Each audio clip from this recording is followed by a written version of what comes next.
अस्सलाम वालेकुम। आज हम CC 3.1 चैप्टर 3 वेल्डिंग इम्परफेक्शन का जो पेज 12 है उस पर डिस्कस करने वाले हैं।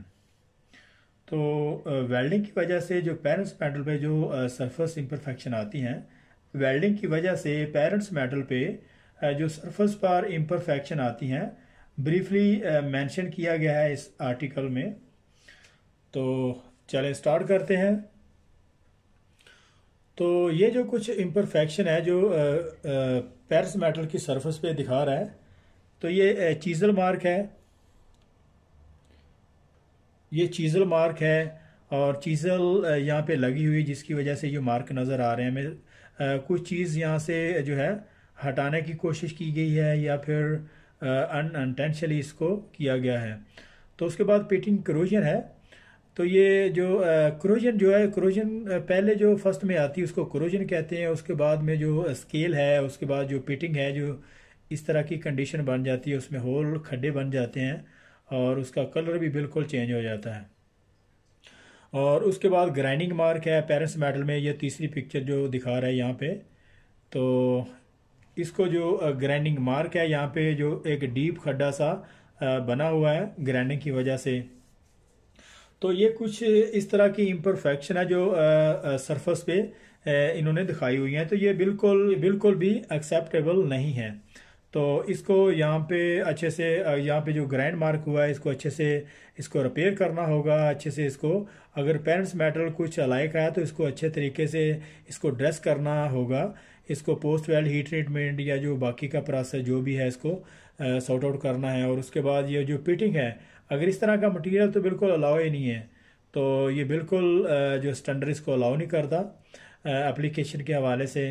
तो इसी तरह से ये चीज़ल मार्क है, ये भी बिल्कुल अलाउेबल नहीं है। इसको ड्रेस करने की ज़रूरत है या फिर इसको डिस्कार्ड करना होगा।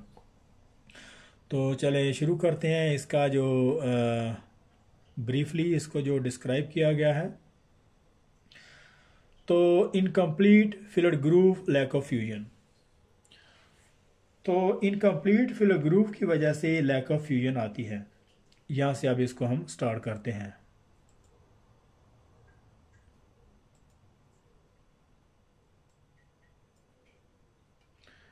यहाँ से incomplete filler groove, lack of fusion. Incomplete filler groove की वजह से लैक ऑफ फ्यूजन आती है। वो इस वजह से होता है जब weld metal design throat thickness से नीचे रह जाता है, ग्रूव को या बेवल को प्रॉपर फिलड नहीं किया, तो इसे इनकम्प्लीट फिलड ग्रूव कहेंगे। नेक्स्ट हमारा स्पैटर है। तो ये कॉस्मेटिक्स इम्परफेक्शन है। तो ये कॉस्मेटिक्स इम्परफेक्शन है। ये इतना सीरियस इम्परफेक्शन या फॉल्ट नहीं है, लेकिन ये दूसरे फॉल्ट को हाइड कर देता है, उनके ऊपर आ जाता है, और जिसकी वजह से जो बाकी के इम्परफेक्शन है वो बाज़ का नज़र नहीं आते। और सम टाइम एंडिटी और कोटिंग में भी ये प्रॉब्लम करता है। और और ना ये मेटल की प्रॉपर्टी को अफेक्ट करता है। फॉर एग्जांपल, अगर उसकी जो हार्डनेस स्ट्रेंथ हमें जो रिक्वायर होती है उसको भी रिड्यूस नहीं करता। तो नेक्स्ट हमारा थर्ड है आर्क स्ट्राइक। तो आर्क स्ट्राइक को स्टे फ्लैश या स्टे आर्क भी कहते हैं। ये इस वक्त होता है जब इलेक्ट्रोड बेवल या ग्रू पे स्टार्ट करते हैं। तो उस वक्त करते वक्त, ये उस वक्त होता है जब इलेक्ट्रोड को बेवल या ग्रू पे स्टार्ट करते वक्त, जब इलेक्ट्रोड की आर्क को स्टार्ट करते हैं, इस वक्त इलेक्ट्रोड अनइंटेंशनली पेरेंट्स मेटल पे टकराता है। तो इसे आर्क स्ट्राइक कहते हैं। ये बहुत ज़्यादा सीरियस फॉल्ट है। इसमें क्रैक वगैरह भी आ जाते हैं और बहुत ज़्यादा चांस होते हैं क्रैक आने के। इसे पेरेंट्स मेटल की प्रॉपर्टी के मुताबिक इसे ड्रेस करते हैं। जैसे अगर कोई अलाई मेटल है तो उसको ड्रेस करने का तरीका अलग है। अगर कार्बन स्टील है तो नॉर्मली उसे आर्क स्ट्राइक को फिल कर देते हैं। अगर कोई मेटल दूसरा हार्ड है तो उस पे फिर जो बाकी का प्रोसेस लगेगा, तो तब जाके ये आर्क स्ट्राइक फिल होगा। तो नेक्स्ट हमारा नंबर 4 में इनकम्प्लीट रूट पेनिट्रेशन है। इनकम्प्लीट रूट पेनिट्रेशन में वेल्डर की जो है लैक ऑफ स्किल की वजह से ही आता है ये। और इसके अलावा अगर एम्परेज बहुत कम हो या फिर रूट फेस थिकर हो, इसके अलावा जो रूट गैप बहुत कम हो और जो ट्रैवल स्पीड है वो बहुत ज़्यादा हो। और इनकम्प्लीट रूट पेनिट्रेशन में एजेस के दोनों किनारे ही फ्यूज़ नहीं होते। तो यहाँ पे नंबर 5 है लैक ऑफ रूट फ्यूजन। तो लैक ऑफ फ्यूजन जो है में ये होता है कि इसका एक एजेस फ्यूज़ होता है और दूसरा एजेस फ्यूज़ नहीं होता है, और ये डेफिनेटली वेल्डर स्किल की वजह से आता है। और अगर एम्परेज कम, रूट फेस ज़्यादा हो, रूट गैप कम हो और ट्रैवल स्पीड भी बहुत ज़्यादा हो, तो इस वजह से लैक ऑफ रूट फ्यूजन आता है। नंबर 5 में बल्बस आर इरेगुलर कॉन्चर। तो नंबर 6 में बल्बस आर इरेगुलर कॉन्चर। ये वेल्ड सरफेस पे एक उभरा हुआ एरिया होता है जहाँ पर एक्सेस वेल्ड मेटल की हाइट बहुत ज़्यादा होती है और ये एक्सेप्ट नहीं है। इसे स्टैंडर्ड क्राइटेरिया रिजेक्ट करता है क्योंकि ये बहुत बड़ा फॉल्ट है, इसकी वजह से बहुत ज़्यादा प्रॉब्लम्स हो सकती हैं। मसलन स्पेरिस मेटल पे जो हीट अफेक्टेड जोन का जो एरिया है बहुत ज़्यादा अफेक्ट होता है, इसमें हार्डनेस बहुत ज़्यादा बढ़ जाती है और स्पेशली वेल्ड के टोज पर, और ये बल्बस काउंचर क्रैक की वजह बनता है। तो नंबर हमारा 7 है pour to blend. Pour to blend में क्या है? पोर टू ब्लेंड में अगर एक्सेस वेल्ड मेटल की हाइट बहुत ज़्यादा हो और वो स्ट्रेट हो तो सडनली वेल्ड टोज की जो डिग्री है बहुत ज़्यादा बढ़ जाती है और वेल्ड मेटल और पैट्स मेटल की जितनी भी स्ट्रेसेस होती है वो वेल्ड टोज पर मरकूज हो जाती है, तो वहाँ पर फिर क्रैक वगैरह आने के चांसेस होते हैं। तो ये अनएक्सेप्टेबल इम्परफेक्शन है। तो नंबर 8 में रेगुलर बीड विड्थ। तो ये जो सरफेस इम्परफेक्शन है इस वजह से आती है कि एक्सेस वेल्ड मेटल जैसे रेनफोर्समेंट है, इसको टर्म में इस्तेमाल करते हैं बहुत सारे स्टैंडर्ड में, जैसे अमेरिकन स्टैंडर्ड में इसको जो है रेनफोर्समेंट कहते हैं, और एक्सेस वेल्ड मेटल ज़्यादातर जो है जो ब्रिटिश स्टैंडर्ड में इस्तेमाल की जाती है।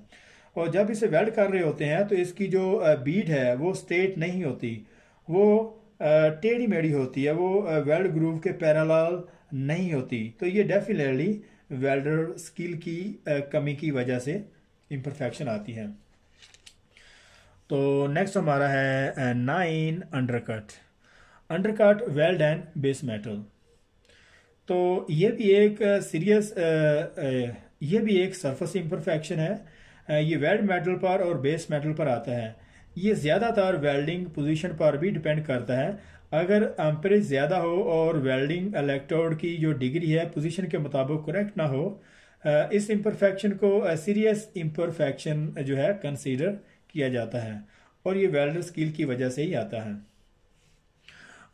हमारे पास 10 नंबर है। तो ये 10 नंबर है root concavity, root shrinkage grooves.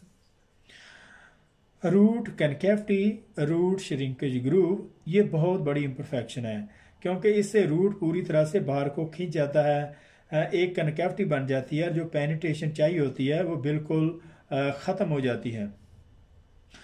तो ये होता इस वजह से है कि जब पर्ज गैस प्रेशर बहुत ज़्यादा होता है और रूट गैप बहुत ज़्यादा और रूट बीड बहुत कम थिकनेस में लगाई हुई होती है और इसके ऊपर हार्ड पास बहुत थिकर लगा हुआ होता हो, उसको जो मोटा लगाया होता है वहाँ पे, और ये कंस्ट्रक्शनल स्ट्रेसेस के थ्रू रूट को पुल बैक करता है, रूट जो पीछे की तरफ खिंच जाता है। तो इसको फिर रूट कनकेविटी कहते हैं, रूट श्रिंकेज ग्रूव। तो रूट श्रिंकेज ग्रूव भी जिसको जो है अंडरकट भी कहते हैं। तो नेक्स्ट हमारा 11 number excess penetration burn through. तो ये इस वजह से होता है कि जब एम्परेज बहुत ज़्यादा हो और रूट गैप ज़्यादा और रूट फेस की जो थिकनेस है बहुत कम हो, डेफिनेटली ये भी एक लैक ऑफ वेल्डर स्किल की वजह से ही इम्परफेक्शन आती है। ये बहुत बड़ा फॉल्ट है। यहाँ पर एक्सेस पेनिट्रेशन की वजह से ही बर्न थ्रू होता है, ये बिल्कुल एक्सेप्ट नहीं होता, इसे ड्रेस करने की ज़रूरत होती है। और ये बर्न थ्रू जो है ये रेडियोग्राफी की डेंसिटी की वजह से, और ये जो बर्न थ्रू है ये रेडियोग्राफी की डेंसिटी से मेजर होता है। ये बहुत बड़ा एक क्वेश्चन है यहाँ पे निकलता, क्योंकि यहाँ पे बहुत बड़ा क्वेश्चन निकलता है कि बर्न थ्रू किससे मेजर किया जाता है, तो उसका आंसर होगा रेडियोग्राफी की डेंसिटी की वजह से। तो हमारा नेक्स्ट है रूट ऑक्सीडेशन। रूट ऑक्सीडेशन किस वजह से आती है? Surface and profile imperfections are mainly caused by the lack of applied welder skill. ये वेल्डर की स्किल की वजह से सरफेस प्रोफाइल इम्परफेक्शन होती है। तो नंबर हमारा नेक्स्ट है मैकेनिकल सरफेस डैमेज। तो मैकेनिकल सरफेस डैमेज किस वजह से आती है? ये बहुत सारे मटेरियल की mechanical surface damage. This is mechanical surface damage. This can be defined as any material surface damage caused during the manufacturing or handling process or in surface condition. This can include damage caused by। यहाँ तक बहुत सारे material की surface damage होती है जब उस पर मटेरियल को मैन्युफैक्चर कर रहे होते हैं या फिर उसे उठाने रखने में जब उस पर चैन ब्लॉक वगैरह का इस्तेमाल होता है तो उस वक्त मटेरियल डैमेज होता है। या फिर उसे इंस्टॉल कर रहे हों जहाँ पे जो एप्लीकेशन हमें लगाने के लिए रिक्वायर होगी वहाँ पे अगर उठाने लगाने में अगर ये प्रोसेस हो रहा है तो उस वक्त भी सरफेस डैमेज हो सकती है। जिस चीज़ को जहाँ पर लगाना होता है वहाँ लगाते हैं, मटेरियल की सरफेस डैमेज होती है। और इसके अलावा इस वजह से भी हो सकती है कि जिसमें ग्राइंडिंग है, नंबर ये हम एक नंबर यहाँ से कर रहे हैं, ग्राइंडिंग करते वक्त अगर उसकी जो बेवल की जो ग्रूव की प्रिपरेशन कर रहे हैं तो बाज़ का ग्राइंडिंग जो है इधर उधर जो है लग जाने की वजह से जो है सरफेस जो डैमेज हो सकती है। उसके बाद चिपिंग है। तो चिपिंग करते हुए जब मटेरियल से कोई चीज़ उतार रहे होते हैं, जैसे कि अगर एक मटेरियल को दूसरे मटेरियल से वेल्ड किया हुआ है तो उससे उतारने में या फिर जो है वेल्ड को क्लीनिंग करने में जब चिपिंग को इस्तेमाल करते हैं तो उस वक्त भी मटेरियल की सरफेस डैमेज हो सकती है। तो नंबर 3 में है हैमरिंग है। हैमरिंग तो हैमरिंग में हैमरिंग करते हुए जब किसी प्लेट या मेटल को स्ट्रेट करते हैं, उसके शेल को स्ट्रेट करते हैं, तो स्ट्रेट करने के दौरान जब हैमर वहाँ पे उस पर ज़रब लगती है उस वजह से भी जो है सरफेस डैमेज होती है। तो नंबर 4 में रिमूवल ऑफ द, ये हमारी 4 नंबर है, removal of the welded attach by the hammering. तो जब एक प्लेट को दूसरी वेल्ड हुई प्लेट से अलहदा कर रहे होते हैं, इस वजह से भी सरफेस इम्परफेक्शन होती है। तो नंबर 5 में है चीजलिंग।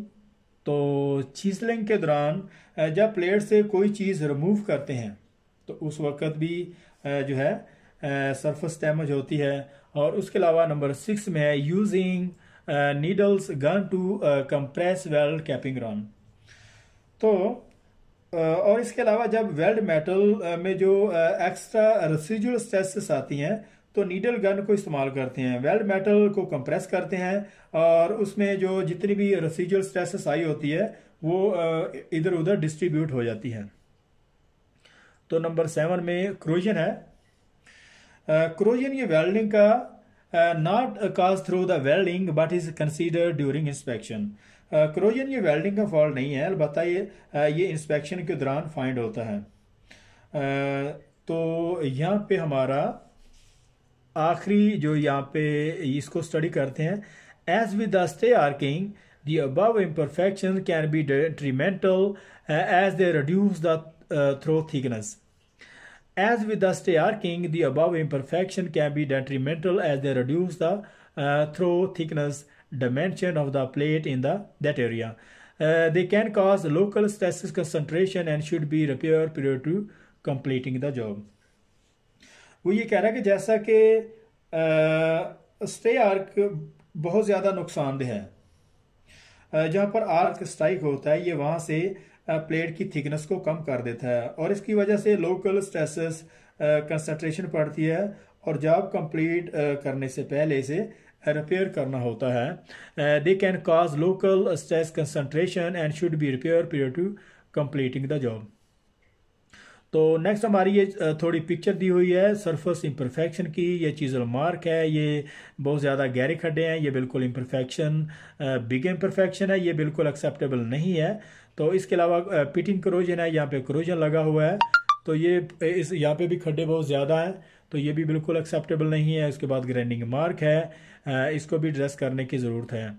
तो यहाँ पे हमारा जो है CCF 3.1 का जो चैप्टर 3 है वेल्डिंग इम्परफेक्शन, उसका पेज 12 यहाँ पे ख़त्म हो रहा है। तो अगर ये वीडियो अच्छी लगी हो तो इसको सब्सक्राइब करें, लाइक करें और बेल आइकन को प्रेस करें ताकि हर नई आने वाली वीडियो आपको मिल सके। तो मिलते हैं नेक्स्ट चैप्टर में, नेक्स्ट पेज 13 में। तब तक के लिए अल्लाह हाफिज़।